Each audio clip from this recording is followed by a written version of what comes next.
सतगुरु देव तुही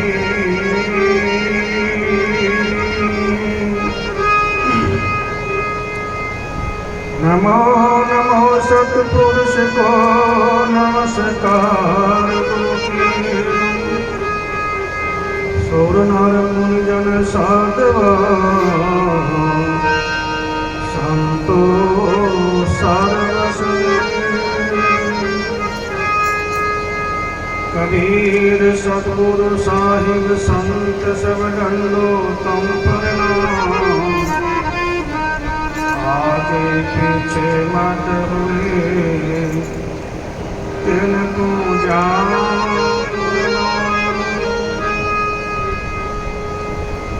कबीर सतगुरु दान बंदगी कोट कोट प्रणाम कीट न जाने ब्रह्म को गुरु करण आप समान कबीर सतगुरु के उपकार का भी सुनो एक विचार जे सतगुरु मिलते नहीं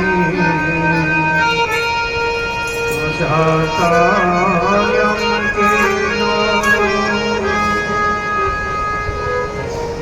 कबीर यम द्वार में दूत सब करते हैं चतार किनसु कबहु न छूटता फिरता चारों कबीर चार खान में भरमता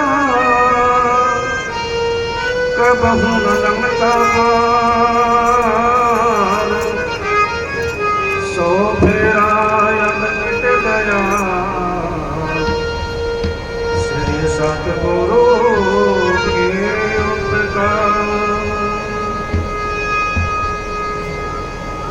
कबीर गुरु के सुमरन मात्र से नासत विघ्न अनंत काटे सर्व आरंभ में धावत है सब संत कबीर गुरु तो जल में कमल है सदा भरपूर राख शिष्य की टेक गुरु क्या निर्णय करो नमो परम गुरु सर्वमेव नमो संत भगवन श्री सतगुरु रामानंद जी को नमो अनंत जी बोलिए श्री सतगुरुदेव भगवान की बोलो साधु सत साहिब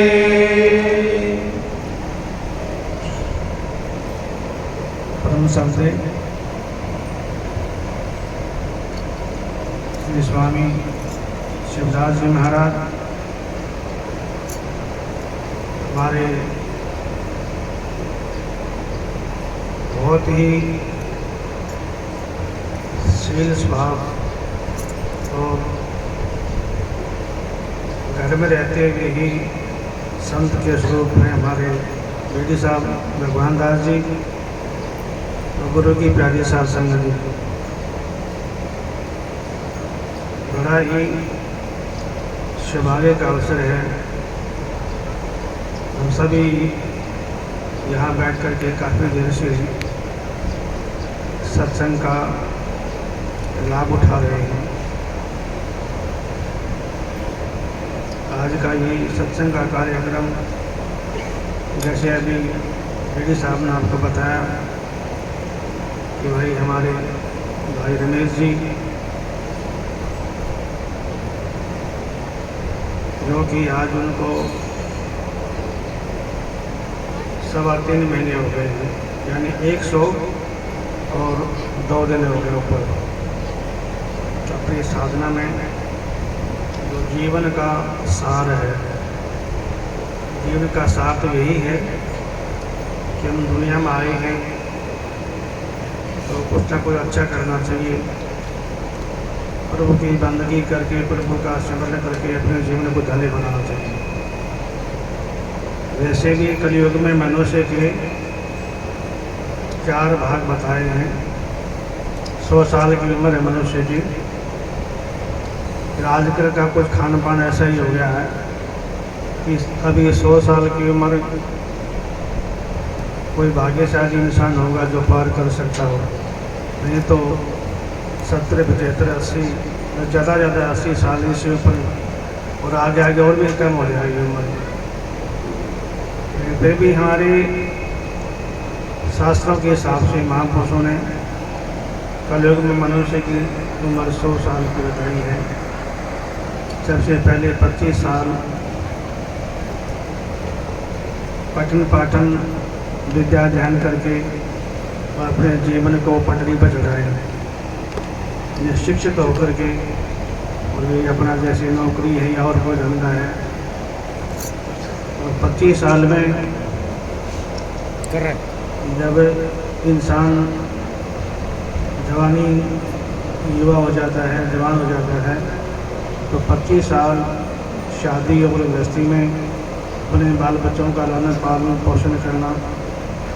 तो 25 साल के बाद में, जैसे आजकल बच्चों की शादी 23, 24, 25 तक, ज़्यादा 30 तक कर देते हैं।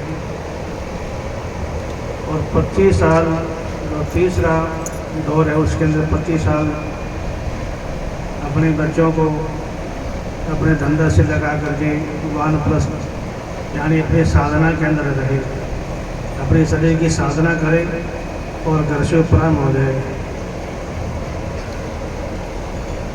साधना का नाम ही साधु है। शरीर की साधना नहीं है तो साधु नहीं है। पहले आपा खोजिए और फिर मुंडइए मूड, इधर उधर को क्या देखता है, इसी झुंड में तो हरदम तस्बीह फेरिए, तेरे अंदर है अनमोल अनार। और आखिरी में जो 25 साल है, उसमें इंसान को यानी अपने हर प्रकार से उपराम होकर के साधन करके अपने संन्यास में प्रवेश करे। ये जीवन का एक सार है। ऐसे इंसान जो होते हैं तो गृहस्थ में रहते हुए भी एक साधु के समान होते हैं। भक्ति करे तो कुल नहीं, और कुल भी न भक्ति न हो, और 2 घोड़ा का शीश पे चढ़ाना देखा हो। अगर भक्ति करते हों तो फिर आखिरी में जो हमारे 25 साल बताए हैं, और शरीर संसार से उपराम होकर के और एकांतवास में जा कर के अपना प्रभु का स्मरण करके और अपने ध्यान साधना करते हुए और अपने आप को परमात्मा को समर्पित करें, अपने मालिक को समर्पित करें, तो फिर वो जो है चाहे कहीं भी रहे, किसी हालत में भी रहे, वो उसका नाम है साधु। 4 चिन्ह हैं भक्ति के, 4 चिन्ह हरि भक्ति के जो प्रकट में दिखाई देते हैं। 4 चिन्ह कौन कौन से बताए हैं? दया, धर्म, आधीनता और पर दुख को हर ले। सबसे पहले तो इंसान के अंदर दया होना चाहिए, और साधु में सबसे ज़्यादा होना चाहिए। गृहस्थी लोगों को तो ऐसा है कभी गुस्सा भी आ जाता है, क्योंकि ये गृहस्थी भी ऐसा है कि इसमें आंधी में दीपक लगाना वाली बात होती है। ये बहुत ज़्यादा अंधेरी चलती हो और उसमें दीपक लगाएं तो दीवा जो है चस नहीं सकता, ऐसी ही गृहस्थी है। ये गृहस्थी लोग जो हैं उनको बहुत ज़्यादा दिक्कत रहती है। कहीं बाल बच्चों का लालन पालन, रिश्तेदारियों को निभाते हुए, लोक राज को निभाते हुए, कि बहुत लंबा चौड़ा झगड़ा है, लेकिन फिर भी यदि गृहस्थ में रहते हुए भी यदि हम उस परमात्मा से जुड़े रहें तो ये गृहस्थी का भी काम बहुत अच्छे से निभा सकते हैं। 4 चिन्ह हैं भक्ति के कि पहला कौन सा है? सबसे पहले दया भाव होना चाहिए हमारे अंदर।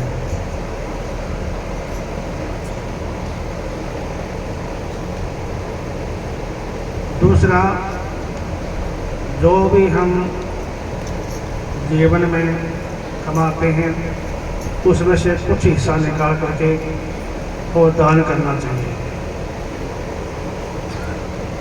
तन पवित्र सेवा से और धन पवित्र कर दान और मन पवित्र हरि भक्ति से यह विधि हो कल्याण। इस संसार में रहते हुए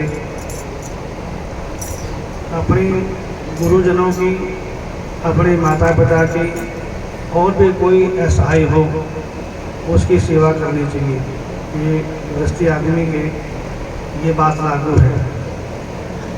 और जो भी हमारे पास में साधन है उसमें से जैसे भी हमारी श्रद्धा है, श्रद्धा के अनुसार अपने सामर्थ्य के अनुसार कुछ न कुछ हिस्सा लगा के कोई अच्छी जगह में लगाना चाहिए, दानपुर में लगाना चाहिए, जहाँ भी हमारी श्रद्धा हो। और मन पवित्र, मन को पवित्र करने के लिए कि मन जो है सबसे गंदा है।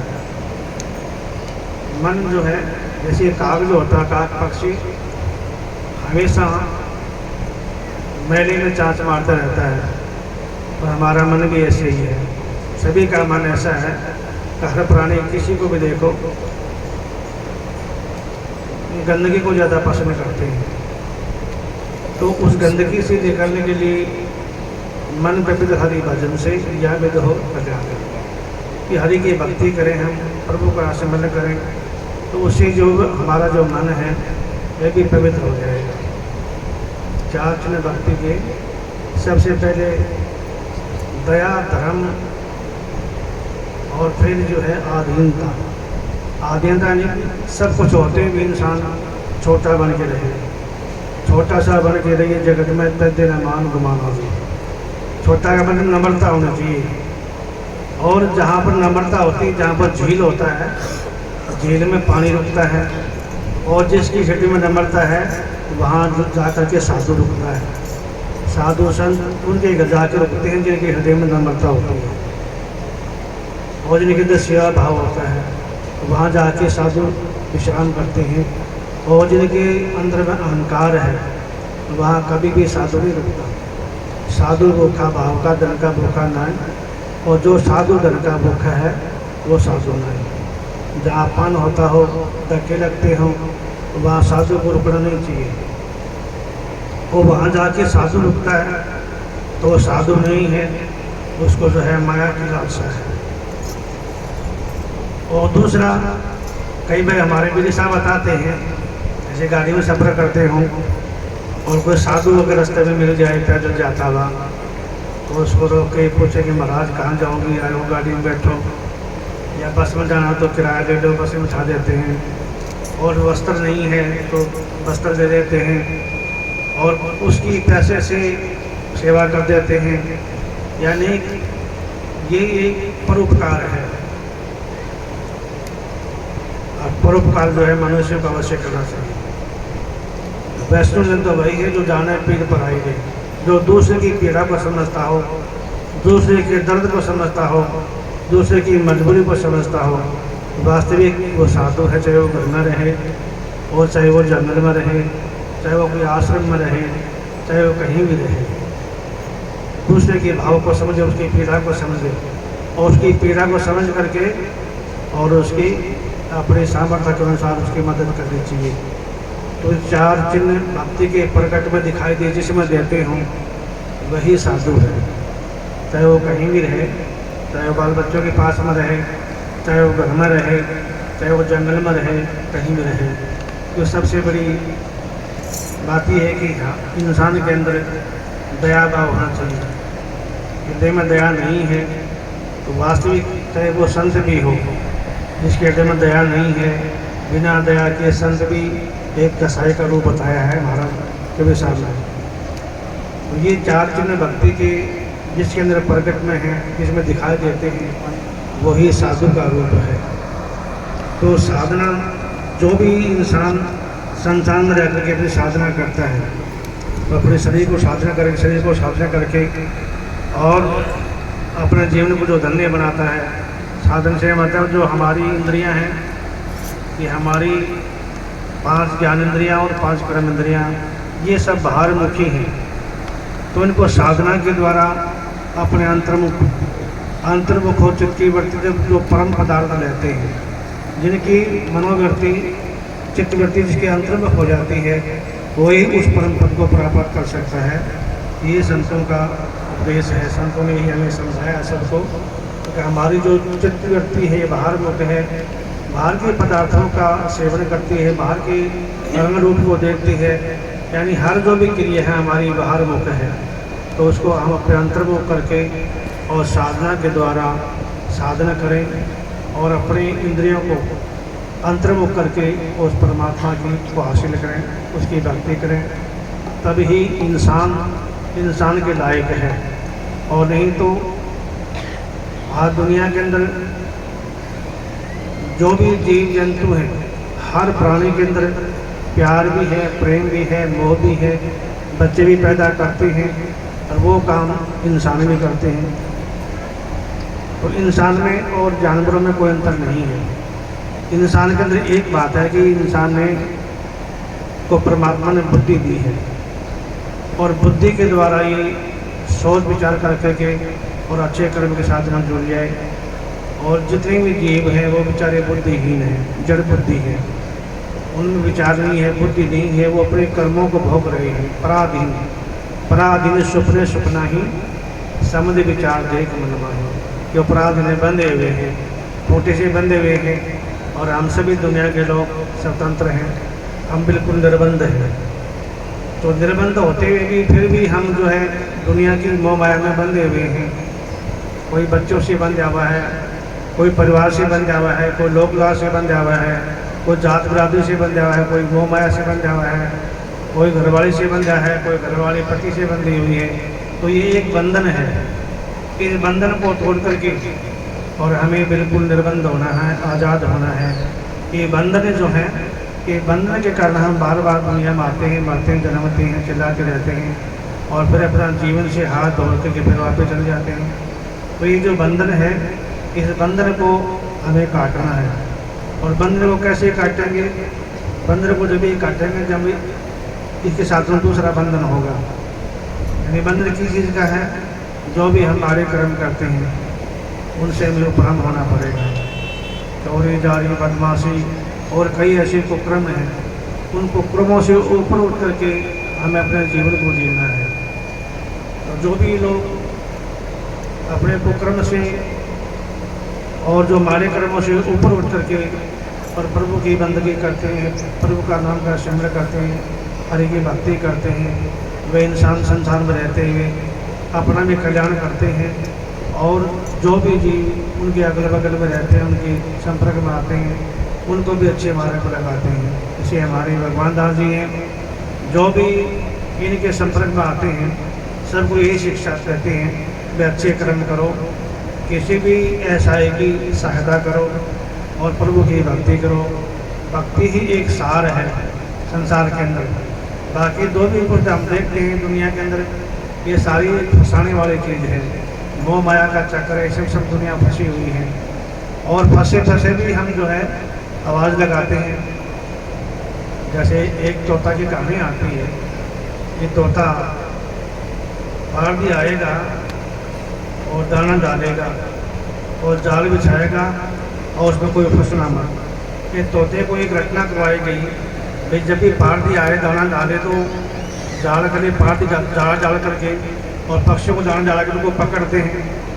तो तोते को एक रचना लगाई कि पारदी आएगा, दाना डालेगा, जाल बिछाएगा, उसमें फंसना मत। तो पारदी आया और उन्होंने दाना डाला और अपना जाल बिछाया और जितनी भी जीव जंतु, तोता और कबूतर, घोंकी जो भी आए, और जैसे उन्होंने दाना चुनना शुरू किया और पारदी ने अपना जाल खींचा और सारे उसमें फंस गए। और जब फंसे फंसे भी यही बात कर रहे थे कि पारदी आएगा, दाना डालेगा, जाल बिछाएगा, उसमें फंसना मत। तो ये फंसे हुए भी हैं, उसकी रचना लगा रहे हैं। ऐसे ही हम सब दुनिया के लोग हैं, इस जाल में फंसे हुए भी हैं और फिर भी हम कहते हैं कि इसमें फंसना नहीं है, फंसे हुए भी ही रुका लगाते हैं, आवाज़ मारते रहते हैं। तो इससे हमारा कभी छुटकारा नहीं होगा। अगर इस बीमारी से छूटना है, फांसी से छूटना है, तो इस फांसी को सबसे ताकतवर जो बेड़ी है वो मुँह की बेड़ी है। एक पाप की बेड़ी है, लोहे की बेड़ी है, और धर्म की बेड़ी है, वो सोना की बेड़ी है, और मुँह की बेड़ी वो सबसे ताकतवर है। इंसान जीवन में चाहे हम कितने ही पाप किए हों, और जब भी उसको समझ आएगी कि तुमने बड़े पाप किए हैं, और अपने पापों पर जो पश्चाताप करेगा, तो मुँह उसकी जो लोहे की बेड़ी है वो कट जाती है। और बहुत से पापी, कई पापी तरह के जी गुरु दर आके मार देते हैं, कई पापी तरह के जी गुरु दर आके बहुत से पापियों का उद्धार हुआ है। धन्ना भगत जैसे, संजना कसाई जैसे, और गणका जैसे, और भी बहुत से ऐसे जो पापी लोग थे जो जीवन में बड़े पाप कर्म करते थे, जिन्होंने प्रभु की भक्ति करके उनका भी उद्धार हो गया है। और दूसरी बेड़ी जो हम जीवन में दान पुण्य करते हैं, कुछ बात का बड़ा अहंकार हो जाता है कि मैंने इतना दान किया, मैंने इतना वहाँ पर दान दिया, इतना वहाँ पर दान दिया, तो ये एक सोने की बेड़ी है। तो ये सोने की बेड़ी के अहंकार जब ये जीव आ जाता है, तो अहंकार के कारण ही देखो कितने लोगों का पतन हुआ। अगर रावण में अहंकार ना होता तो रावण सबसे बड़ा विद्वान था। आज भी दुनिया में उसके बराबर कोई विद्वान नहीं है जितना विद्वान रावण था। और शिक्षक जरूर था लेकिन दीक्षक नहीं था। सबसे बड़ी कमी उसमें यह थी, गवर्नर जो है गुरु के पास में जाकर के दीक्षा नहीं दी, उन्हें नाम की दीक्षा नहीं दी, इसलिए उसका पतन हुआ। और फिर दुर्योधन को देखो, भगवान के पास में रहते हुए, जो भगवान के संपर्क में रहते हुए भी और अपने जीवन को धन्य नहीं बना सके, कि वो अहंकार था उसके अंदर। हिरण्याकश्यप को देखो, जिसका पुत्र भगवान का भक्त हुआ, प्रहलाद ने,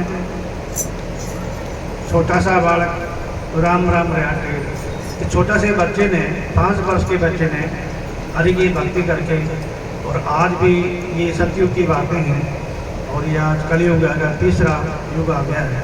लेकिन आज भी हमारे जितने भी ग्रंथ शास्त्र वेद हैं, सब में जो है ध्रुव भक्त की और प्रहलाद भक्त की महिमा लिखी हुई है। और हिरण्याकश्यप उसका पिता होते हुए भी तो वो उसको समझ नहीं पाया कि उसमें अहंकार था, क्योंकि जिसके भी अंदर अहंकार है, तो अहंकार जिसके अंदर भी है वो कभी भी उसका उद्धार नहीं हो सकता। तो इसलिए हमारे संत महापुरुष बताते हैं, जे कोई 4 पदार्थ मांगे तो संत जना की शरणे लगे।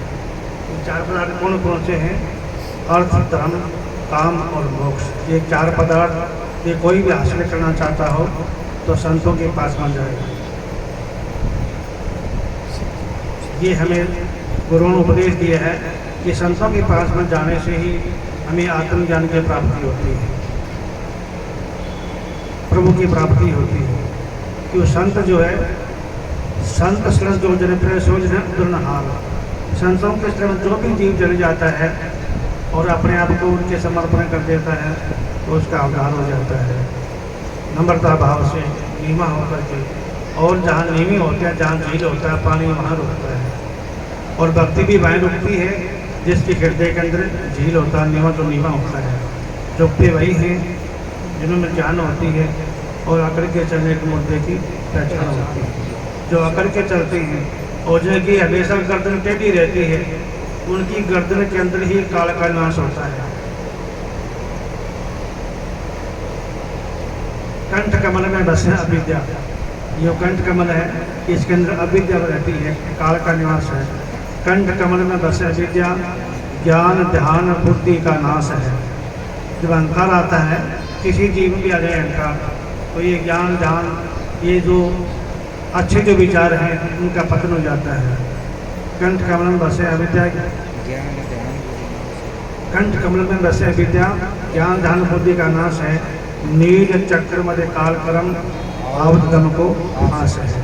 नील चक्र जो है कंठ को कहते हैं, और यहाँ पर काल का नाश महाराज गरीबदास जी साफ साफ बताते हैं कि कंठ के अंदर जो है काल का वासा है, और किसी भी टाइम भी बटन दाब सकता है, तो जिसके अंदर अहंकार होता है, ये बिल्कुल प्रत्यक्ष में बात है। आप किसी को भी देख लेना, जिसके अंदर अहंकार होगा उसकी हमेशा गर्दन टेढ़ी होगी,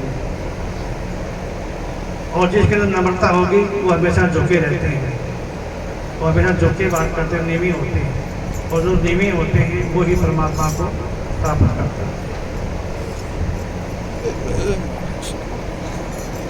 इसलिए महाराज ने चतुर्बंदी छोड़ कबीर साहब ने बड़ा